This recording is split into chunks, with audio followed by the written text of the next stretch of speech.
ඉතින් ඔන්න අද මම ඔයගලන්ට අලුත් vlog එකක් අරගෙන එනවා. හැබැයි මේක ටිකක් විතර වෙනස් විදිහේ vlog එකක්. ඔයාලට මතක නම් මගේ YouTube channel එකේ කලින් ඉඳලා හිටපු කෙනෙක් නම් ඔයා දන්නවා මම hair oil එකක් ගැන වීඩියෝ එකක් කළා කියලා. ඉතින් ඒ oil එක use කරලා කොහොමද මම කොණ්ඩේ වවාගත්තේ කියලා මම ඔයගලන්ට පෙන්නනවා. මේ වෙද්දි මගේ කොණ්ඩේ ගොඩාක් වැවිලා තියෙනවා. ඉතින් මම හිතුවා දැන් ඇති අපි hair cut එකකට ගියොත් හොඳයි කියලා. ඉතින් මම අද යනවා සලෝන් එකට hair cut එකක් ගන්න. ඉතින් ළමයි දැන් හොඳටම පරක්කු වෙලා තියෙන්නේ. මම මේ වීඩියෝ එක කරගෙන හිටියට තුනමාරදී අපිට වෙඩින් ෂූට් එකකට යන්න තියෙනවා. ඉතින් ඒකටත් රෙඩි වෙන්න ඕනේ. ඉතින් මම රෙඩි වෙන ගමන් මෙහෙම vlog එක ගත්තේ. අපි අද vlog එකට ඔයගොල්ලෝ මාත් එක්ක එකතුලා ඉන්න.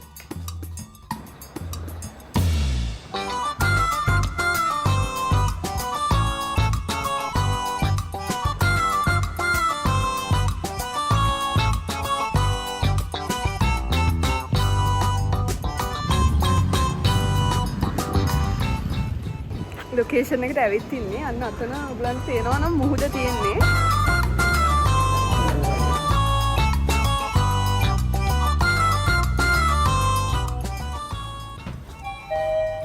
හොටෙල් එකට ආවා. දැන් ඔයගලන්ගේ රූම් එකට යන්න හදන්නේ. එහෙනම් අපි ගිහිල්ලා හම්බෙමු. වව්.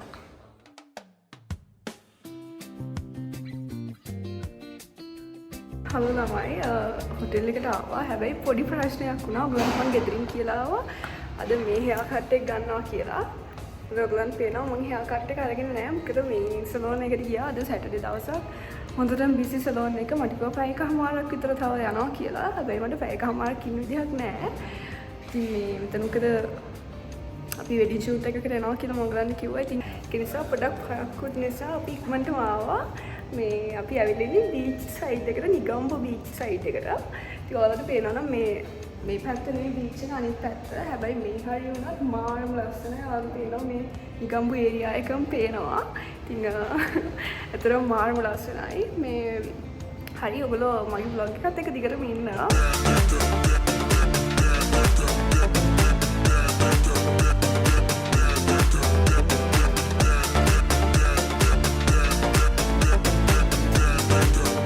හලෝ ළමයි කොහොමද? ඉතින් ඔන්න මම වොයිස් කරන්න පටන් ගත්තා vlog එකට.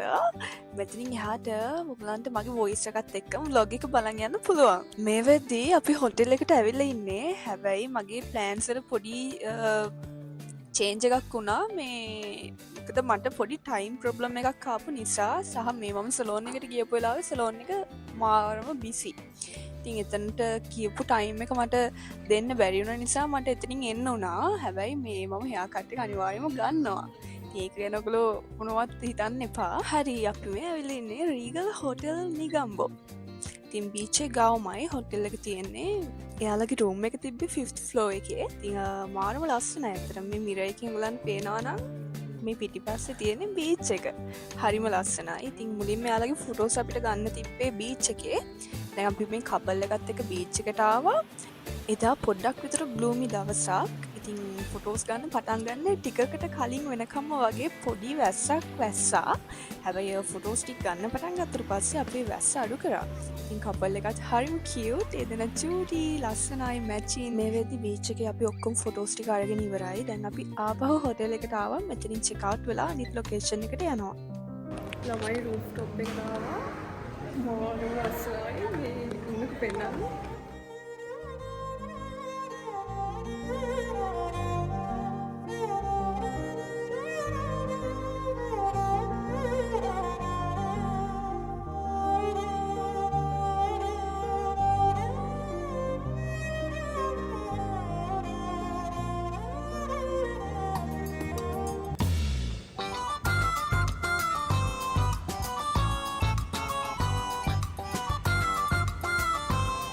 ගයිස් අපි හොටෙල් එකකින් ආවා. දැන් අපි ඉන්නේ බීච් සයිඩ් එකේ. ඔයගලන්ට පේනවා නම් මේ තියෙන හෙරිටන්ස් හොටෙල් එක.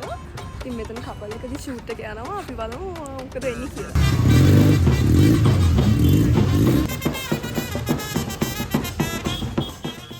ගයිස් ඔයාගේ ලයිෆ් එක ඇතුලේ ගොඩාක් බිසි හෙක්ටික් ඩේස් කියන්නේ ඔයාට මොන වගේ ෆීලින් එකක් ගෙන දවස්ද සහ ඔයා ඒව එක්ක ඩීල් කරන්නේ කොහොමද? මට නම් මගේ ලයිෆ් එකේ බිසි දවස් සමානයි ප්‍රොඩක්ටිව් දවස් සහ සතුට දවස්. මොකද මගේ මහන්සිය මට හැම වෙලාවෙම පොසිටිව් එනර්ජි එකක් මගේ ලයිෆ් එකට අරගෙන යනවා. හොඳට කියනවා නම් ඊටගෙන දියුණු ලෝකෙම ඔයා මට ආදරේ නම් කාමමදි කරේ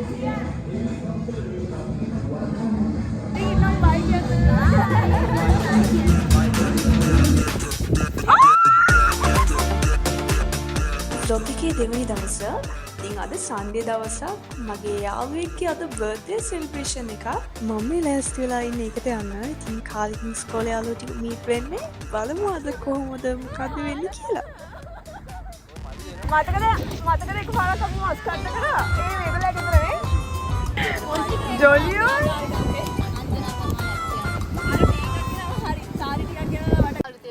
ඉතින් ඔය කැප් එකක් දාලා වාඩි වෙලා ඉන්නේ අපේ බර්ත්ඩේ ගර්ල් ඔෂිනී. මෙයාලට පේන හැම කන්ටේනර් එකකම තියෙන්නේ අපිට හදාගෙන ඇවිල්ලා තියෙන කෑම. ඉතින් අපි හැමදේම රස කර කර ඉතුරු නැති වෙන්නම කෑවා. මෙයාලට පේන්නේ ඔෂිනියාට හම්බුණු බර්ත්ඩේ ගිෆ්ට් එකක් අන්පැක් කරනවා. ඒකේ තියෙන පෙන්සිල් ආර්ට් එකක්. ඔයාලා බලන්න ඒක මාරම ලස්සනයි. ඇත්තටම කියාගන්න තේරෙන්නේ නැහැ. එච්චර ලස්සනයි.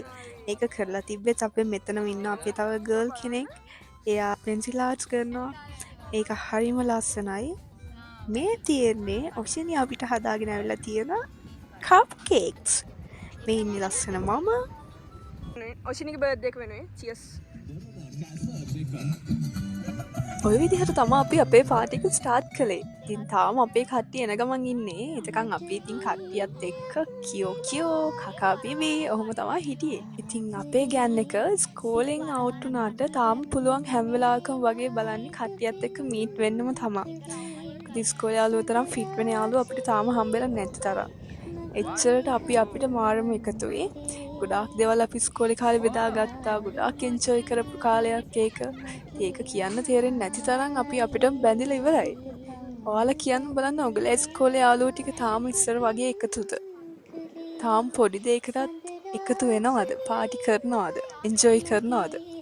ඔයාලා කොහොමද ඔයගොල්ලෝ ඉස්කෝලේ යාළුවෝ එක්ක තියෙන බැඳීම් කන්ටිනියු කරගෙන යන්නේ? ඉතින් අපි නම් හැමදාම වගේ මේ විදිහයි.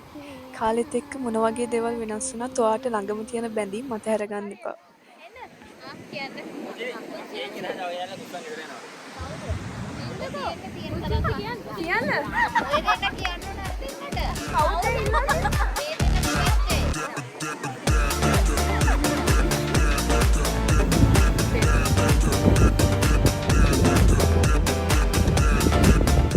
අපි කියන්නේ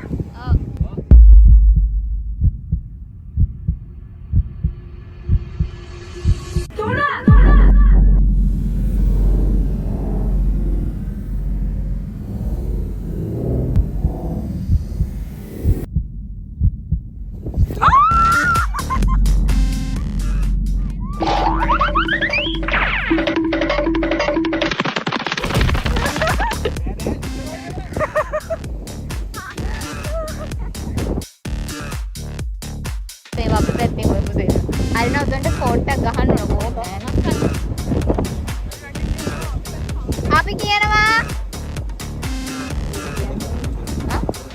3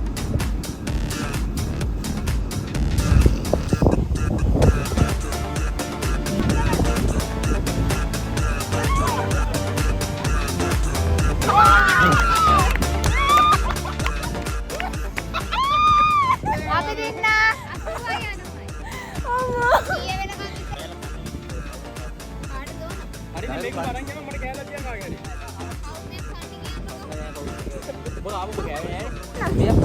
ළමයි බයි කියනවා ප්ලීස්. බයි.